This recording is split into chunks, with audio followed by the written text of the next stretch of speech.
So, Dario Kasatkina has joined a growing list of women's tennis players ending their seasons early to avoid burnout. In the last few weeks, we've seen Alina Svitolina and Paula Badosa ending their season early, and the world number 2 and 3, Iga Swiatek and Coco Gauff, have criticised the WTA schedule. Let's speak to our very own Rebecca Adams, who covers the tennis tour a lot. And I guess, Rebecca, the first place to start is, why are these players complaining about the length of the tour? Morning, Isaac. Well, the schedule is so punishing. It's long, it's global, there are mandatory tournaments, and as well, it's unpredictable. So the season runs from January until late October to November. So that's 10 to 11 months on the road for these players. It spans every continent, there's minimal downtime, and there are brutal time zone shifts as well. So there are mandatory tournaments that the top players basically have to play unless they're injured. So they play in the US in March, then they move on to Madrid and Rome in the springtime.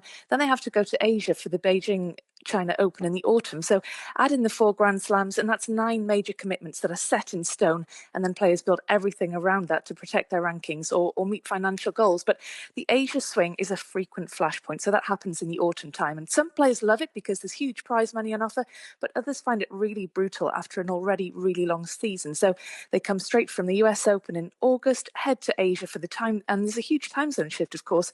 Add into that humidity, and they're on the road then in Asia for 6 to 8 weeks.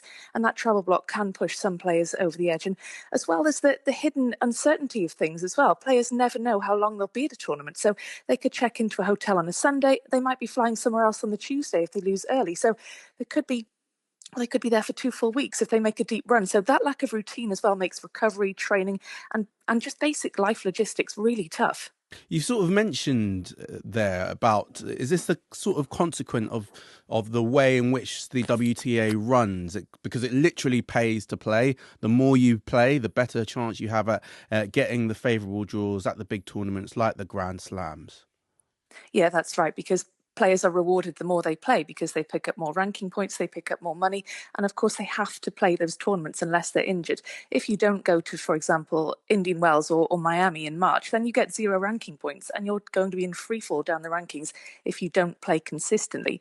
But in terms of Kasatkina, I don't think it is surprising that she's decided to end her season early because, of course, we talk about this grueling travel schedule that takes players all over the world. But in her personal life, she's had a difficult time as well because she shifted from playing for Russia to now getting her Australian citizenship. She hasn't seen her father for 4 years. So life has been really hard for her lately. So it's not surprising that, she says she's not fine.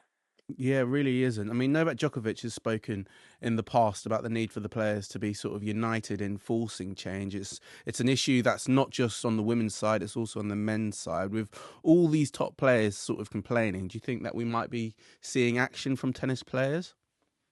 In theory, there can be change, but in practice, it's tricky because the calendar is built on long term contracts with tournaments, with sponsors, with broadcasters. So making big changes couldn't be quick or simple. And, the tour often says that player welfare is a priority, but structural reform has lagged really far behind that rhetoric. But that said, pressure is building because you mentioned a minute ago that Iga Swiatek has openly questioned whether the number and placement of these mandatory events is sustainable. And more players are speaking up. And some are now becoming more choosy about their schedules and becoming more strategic. Like we've got Amanda Anisimova, who just won the China Open. She's drawn attention to herself for prioritizing her health over chasing points. So she had a break and she came back and won that huge tournament in Beijing. So if the biggest names keep pushing, then the WTA and the ATP may eventually have to rethink how they structure the season. Rebecca, always great chatting to you. That is Rebecca Adams there, just giving us a little insight into sort of the difficulties tennis players face. Let me give you a couple of